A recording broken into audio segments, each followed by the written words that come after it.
Oh partigiano, portami via. Oh bella ciao, bella ciao, bella ciao, ciao, ciao, partigiano, portami via, che mi sento di morire. Bonjour. Dans le cadre de la votation citoyenne du 20 juin 2021, nous présentons sur la chaîne YouTube RIG 18 la votation citoyenne, notre première émission consacrée au casier judiciaire vierge des politiques. J'ai mes deux invités qui sont membres du CITACT Bourges Alentour, Yves et Jean-Marc. Bonjour. Bonjour. Et je vais donc leur poser la première question, qui est « Qu'est-ce que le casier judiciaire ?» Qu'est-ce qu'un casier judiciaire ? Donc on peut dire que c'est un fichier qui recense toutes les décisions de justice à l'égard de tout citoyen, sans exception. Donc il est composé de 3 bulletins, le premier, le deuxième et le troisième. Donc on peut expliquer le fonctionnement des bulletins d'une manière succincte. Le bulletin numéro 1 repose sur des peines dites légères. Le bulletin numéro 2 peut être présenté à l'employeur et à l'administration, entre autres. Et le bulletin numéro 3 concerne que les condamnations lourdes, les crimes et entre autres, ce qui est déjà beaucoup, mais c'est surtout les condamnations lourdes. Donc, dans le bulletin 2, on a constaté qu'il y avait des restrictions, on pourrait dire que ce soit des omissions qui ont été faites, donc sciemment, concernant les déchéances d'autorité parentale, notamment tout ce qui concernait les suivis socio-judiciaires ou les interdictions d'exercer une activité avec des mineurs. Ça par contre c'est passé, c'est pratiquement sous silence, c'est occulté. Donc je pense que c'est des affaires peut-être certainement de pédophilie qui veulent nous être cachées ou omises. Donc ça c'est important aussi de le savoir que dans le bulletin numéro 2 ça ne figure pas. Et également les arrêtés d'expulsion abrogés. Voilà. Après sur la composition pénale, je vais laisser la parole à mon collègue Yves qui va vous... Pour le bulletin numéro 3, voilà. Le bulletin numéro 3 c'est le bulletin qui condense uniquement les peines très lourdes, les condamnations très lourdes, donc en particulier pour les crimes supérieurs à 2 ans, des peines d'emprisonnement supérieures à 2 ans pour des crimes sans sursis prononcés en France ou à l'étranger.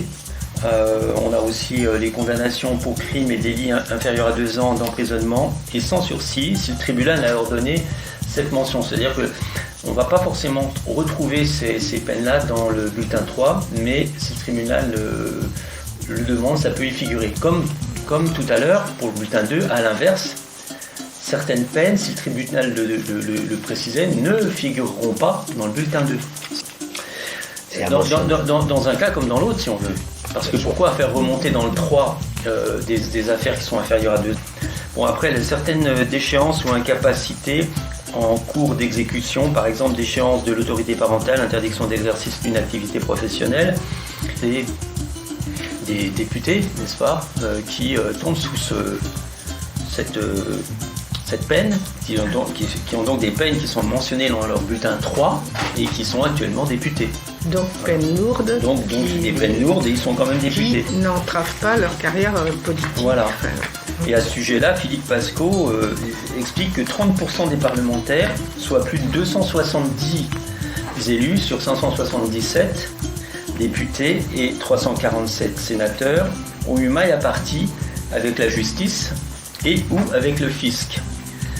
C'est totalement inadmissible. Et à ce sujet, donc Jean-Marc, tu peux peut-être citer 2 cas qu'on a relevés. Oui, alors on a relevé 2 cas. Alors sachant que dans le domaine public, on appelle ça concussion par rapport à compromission du domaine privé. Donc dans le domaine de la concussion, il y a eu plusieurs affaires, que ce soit Cahuzac, on va pas tous les citer, mais ça va de la droite vers la gauche, Fillon et autres. Donc il y a un cas bien particulier d'une députée qui se présentait à Marseille.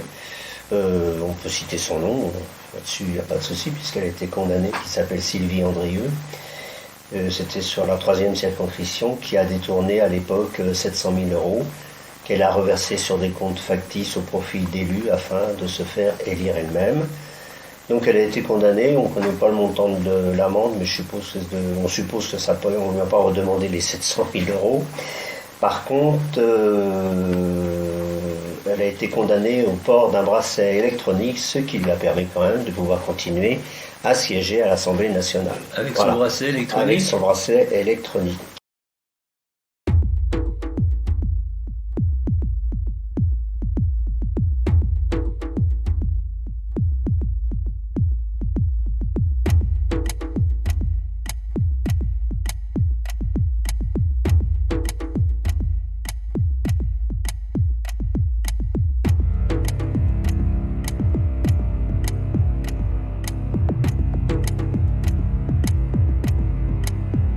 D'accord. Et quand elle montait devant les autres, ça sonnait, non? Je ne sais pas si ça sonnait, mais enfin, c'est quand même un comble que, justement, par rapport à des vols, c'est aussi les contribuables qui sont de même volés, touchés. Donc c'est une chose sur laquelle on peut s'insurger et faire en sorte que demain, tous ces élus, ils soient comment dire, virés de l'Assemblée nationale. C'est pour ça que la loi sur le casier judiciaire vierge est hyper importante. Voilà, c'est pour ça qu'on la propose en votation citoyenne. Le deuxième cas, c'est un cas de compromission lié à une affaire en entreprise. Donc là, c'est une députée LREM, Claire Aupetit. Elle a été condamnée à 3 000 € et à 5 ans d'impossibilité d'exercer des fonctions en entreprise. Elle a fait appel. Pour mémoire, cette députée avait réagi au moment des APL, qui est de 5 €. C'est la diminution des APL qui était de 5 €. Et elle s'était insurgée en disant mais les gens grognent alors que c'est rien du tout. 5 €. Peut-être pour elle, mais pour ces personnes-là, c'était beaucoup.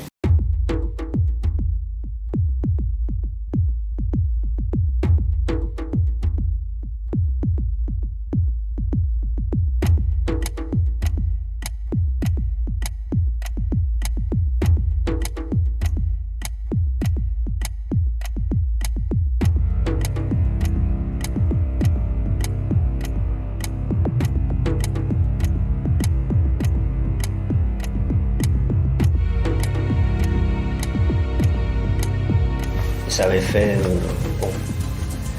ça avait retenu l'attention quand même des médias, mais bon, voilà. Voilà, et donc là, toute la question du casier judiciaire vierge ou non pour les futurs élus, les élus en place, les futurs élus. Et moi, je voudrais savoir qui doit présenter un casier judiciaire vierge. À quelle occasion on vous demande un extrait de casier judiciaire? Eh bien, par exemple, à l'embauche, dans certaines professions, je crois qu'il y en a 396 qui sont concernés, les chauffeurs de taxi, les ambulances, les avocats, enfin, il y a toute une liste que vous pouvez chercher sur Internet et vous la trouverez. Et sauf, bien sûr, les élus. Toute personne qui se présente à une élection ou qui est elle-même élue n'a pas à donner de casier judiciaire vierge. Et, bon, c'est le problème quand même de l'égalité devant la loi.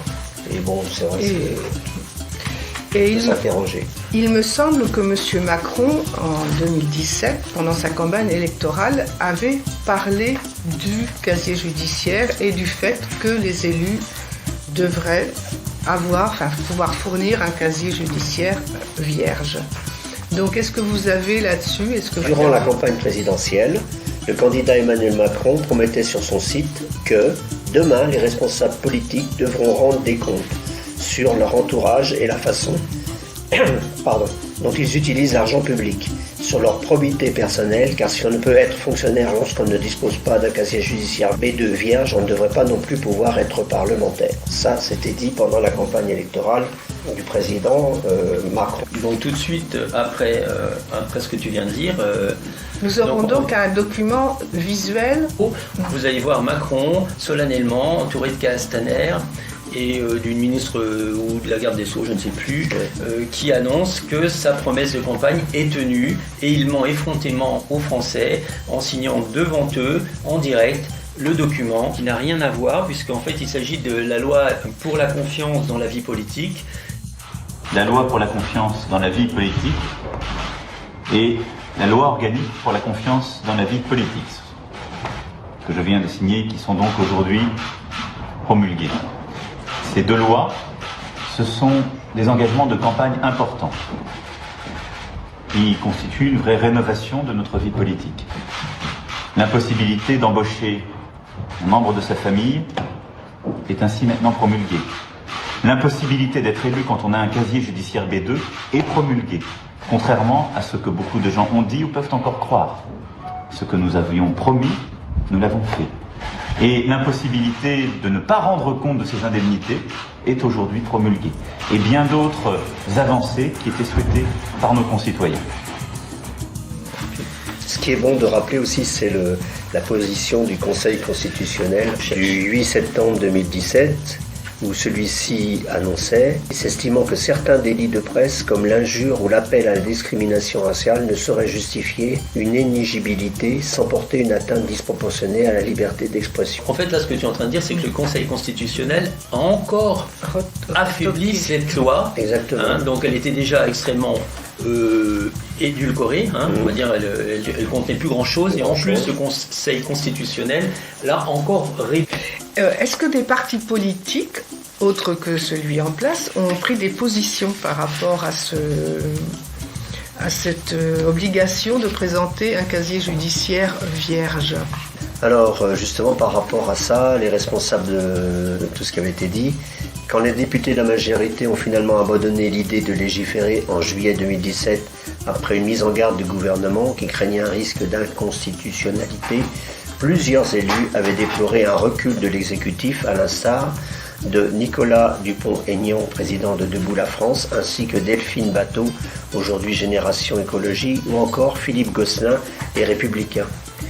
Donc il y a eu quand même quelques élus qui se sont insurgés par rapport à ces mesures, mais finalement c'est pas une grande majorité malheureusement d'élus qui se sont levés vent debout par rapport à ça. Alors après on peut se poser la question, est-ce que c'est jouable ou pas?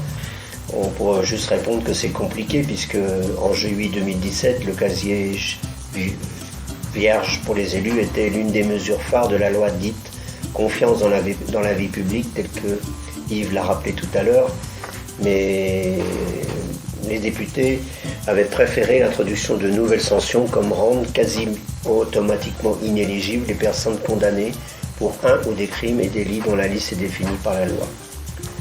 Et puis finalement, tout ça a été remis un peu de côté, donc voilà. Alors, ce qu'on s'aperçoit, si tu veux, c'est que le Conseil constitutionnel, il a tendance à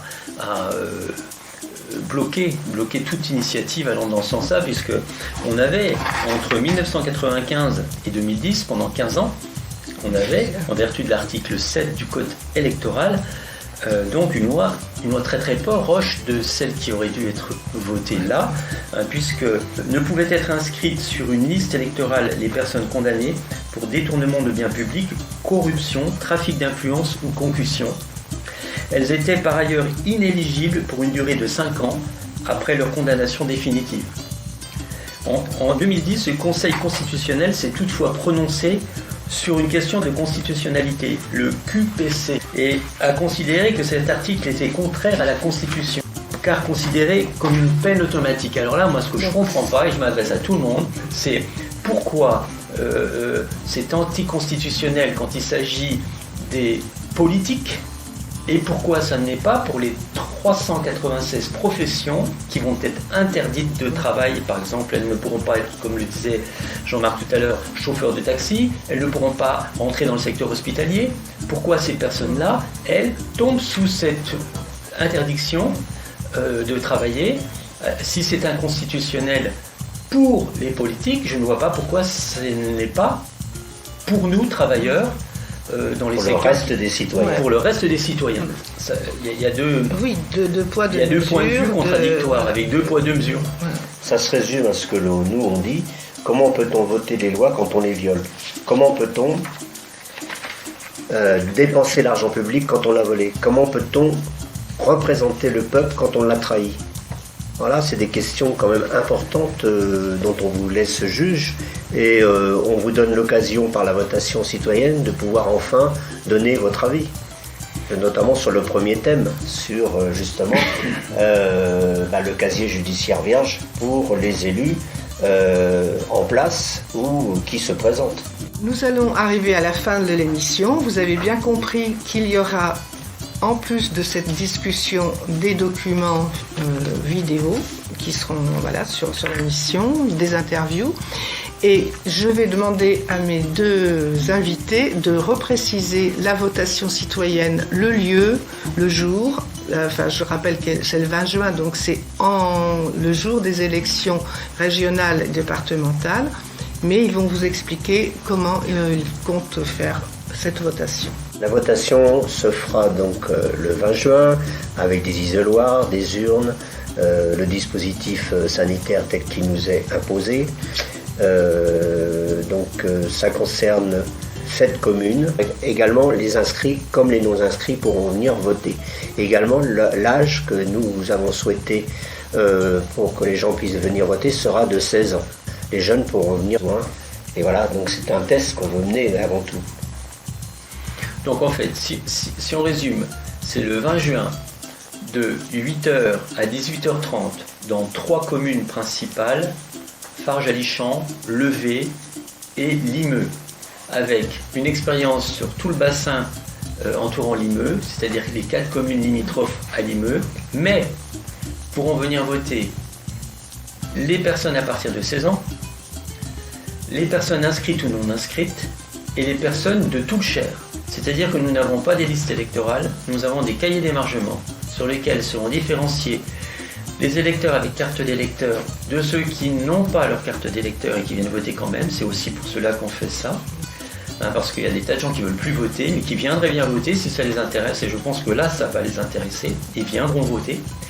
Et par une 3e colonne sur ce cahier d'émargement concernera les gens qui viendront du Cher, sur des distances longues, grandes, ils frustrés de ne pas avoir la possibilité de voter dans leur commune, feront ces kilomètres pour venir s'exprimer. Et pour nous, ce sera important parce qu'on pourra dire, d'une part, voilà, par rapport aux inscrits dans votre commune, nous avons un taux de participation de temps.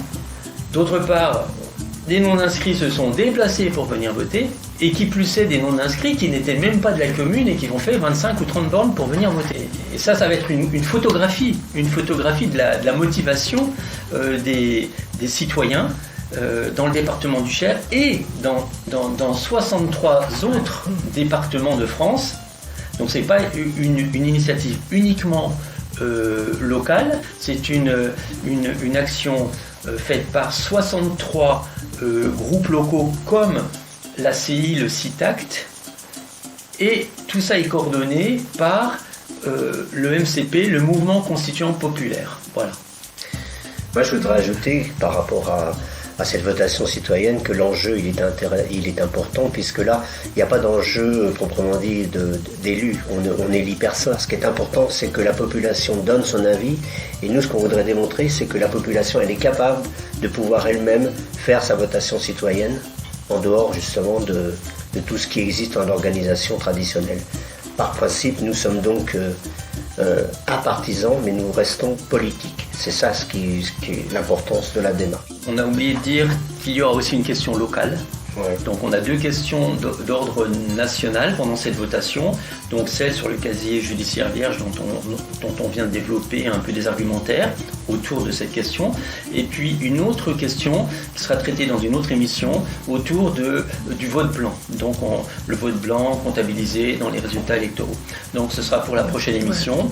On a aussi omis de dire que c'est une première expérience au niveau national et qu'il y aura continuité, puisque en automne, on ne sait pas, octobre ou novembre, fin d'automne, il y aura une 2e votation qui cette fois-ci portera plus sur une question constitutionnelle que sur des questions législatives, parce que les 2 questions-là, elles peuvent être légiférées, alors que la question qui sera posée en automne sera une question constitutionnelle. Et il y aura toujours 1 voire 2 questions locales. Donc, je vous remercie, messieurs. Donc nous reverrons, comme vous l'avez dit, avec le sujet du vote blanc. Donc rendez-vous pour une prochaine émission. Bonsoir mesdemoiselles, bonsoir mesdames, bonsoir messieurs. Oh partigiano, portami via. Oh bella ciao, bella ciao, bella